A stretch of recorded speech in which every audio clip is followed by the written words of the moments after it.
तो हमारा प्रश्न दिया हुआ है, संयोजकता आबंध सिद्धांत के आधार पर इस प्रयोगात्मक तथ्य को स्पष्ट कीजिए कि Ni वर्ग समतलीय संरचना वाला प्रतिचुंबकीय आयन है तथा NiCl चतुष्फलकीय संरचना वाला अनुचुंबकीय आयन है। देखो, NiCN वर्ग समतलीय संरचना बनाता है और प्रतिचुंबकीय बिहेव करता है, और NiCl जो है वो चतुष्फलकीय संरचना बनाता है, और इसका जो प्रकृति होता है वो अनुचुंबकीय होता है। तो इसका रीजन क्या है? तो यहाँ पर मुख्य बिंदु जो है, सबसे पहले हम लोग को समझना होगा संयोजकता आबंध सिद्धांत क्या है।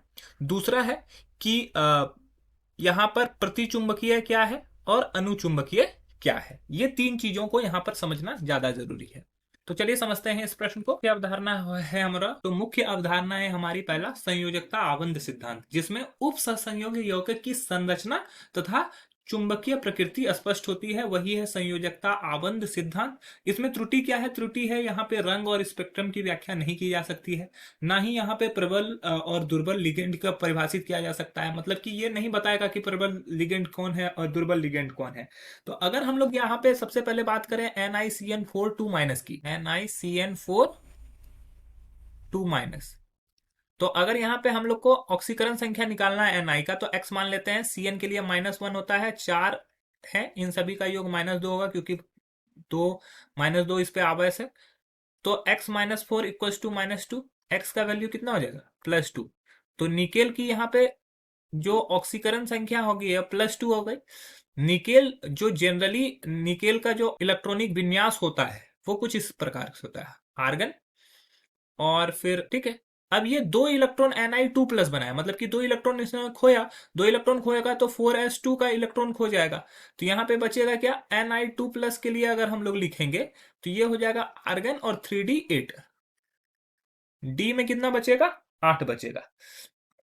तो ये कुछ इस प्रकार से 8 इलेक्ट्रॉन रहते हैं। इस प्रकार से निकेल में 8 इलेक्ट्रॉन व्यवस्थित है, ठीक है। और यहां पर देखो, दो जो है इस प्रकार से, ये दो ये खाली है, लेकिन यहां पर चूंकि Cn जो है, Cn का यहां पे इस्तेमाल किया गया लिगेंड के फॉर्म में, क्या है? Cn है। चूंकि Cn क्या है? प्रबल लिगेंड है। Cn प्रबल लिगेंड है, और प्रबल लिगेंड क्या करता है? इस इलेक्ट्रॉन को युग्मित करता है। तो ये क्या होगा कि ये इलेक्ट्रॉन उठकर इस तरफ में आ जाएगा। तो इलेक्ट्रॉन को ये युग्मित करेगा, तो ये फिर से वापस से ये पुनर्व्यवस्थित हो जाएगा, और ये पुनर्व्यवस्थित होने के बाद कुछ इस प्रकार से बन जाएगा, 1 2 3 4, और वो युग्मित हो जाने के कारण ये इस तरह से बिहेव करेगा। ये मतलब कि ये वाला खाली हो जाएगा, और चूंकि 4 लिगेंड यहां पर जुड़े हुए हैं, तो 4 लिगेंड कहां कहां जुड़ेंगे? तो यहां पर जुड़ेंगे, यहां पर एक यहां पर जुड़ेगा, एक इस वाले में, एक इस वाले में, और 2 यहां पर। तो डी के 1, एस के 1 और पी के 2। तो इसका जो संकरण हो जाएगा वो क्या हो जाएगा? DsP2। ठीक है, इसका संकरण कैसा हो जाएगा? DsP2। और साथ ही साथ यहां पर कोई भी अयुग्मित इलेक्ट्रॉन नहीं है, सभी के सभी युग्मित इलेक्ट्रॉन है। जब सभी के सभी युग्मित इलेक्ट्रॉन होते हैं तो वो प्रतिचुंबकीय बिहेव करता है। ऊपर लिख देता हूं, अगर सभी इलेक्ट्रॉन युग्मित हों तो प्रतिचुंबकीय प्रकृति दिखाता है। तो ये कैसा बिहेव करेगा? ये प्रतिचुंबकीय दिखाता है। क्यों? क्योंकि यहां पर कोई भी युग्मित इलेक्ट्रॉन नहीं है। इसका हाइब्रिडाइजेशन जो होगा, संकरण जो होगा, DsP2 होगा, और DsP2 होने की वजह से इसका जो संरचना हो जाएगा वो हो जाएगा वर्ग समतली। ठीक है। अब दूसरा हम लोग देखते हैं किसके बारे में? NiCl4 के बारे में। दूसरा दिया हुआ है NiCl4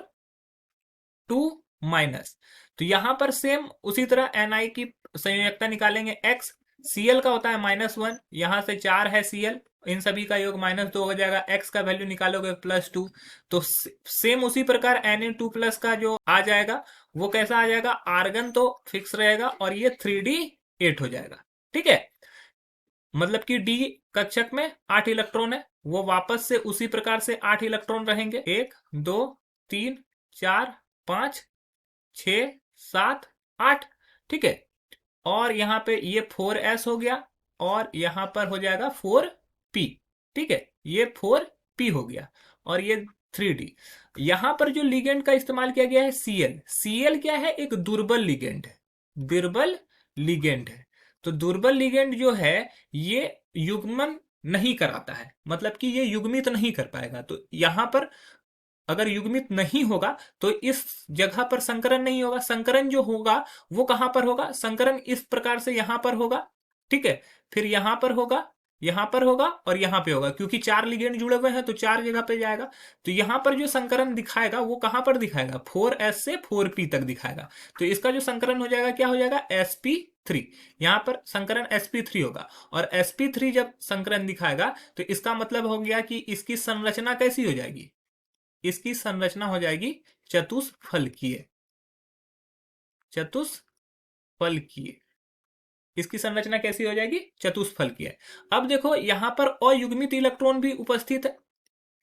अयुग्मित इलेक्ट्रॉन कितना है, 2। अयुग्मित इलेक्ट्रॉन होने की वजह से यह कैसा व्यवहार करेगा, अनुचुंबकीय। यह व्यवहार कैसा करेगा, अनुचुंबकीय। तो जैसा कि प्रश्न में पूछा गया था कि संयोजकता आवरण सिद्धांत के आधार पर इस तथ्य स्पष्ट कीजिए कि NiCN2- वर्ग समतलीय संरचना बनाता है। क्यों बनाता है, क्योंकि यहां पर कोई भी इलेक्ट्रॉन जो होता है वो युग्मित, सभी के सभी इलेक्ट्रॉन युग्मित होते हैं, कोई भी अयुग्मित नहीं है। और साथ ही साथ ये किस प्रकार से अपना संकरण बनाता है वो मैंने बता दिया आपको, इसी वजह से ये प्रतिचुंबकीय बिहेव करता है। उसी प्रकार दूसरा तक जब मैंने दिखाया था NiCl4 का, तो वहां पर चतुष्फलकीय इसलिए बनाता है क्योंकि वहां पर जो संकरण होता है वो sp3 प्रकार का होता है। आशा है कि ये आपको समझ में आया होगा। धन्यवाद।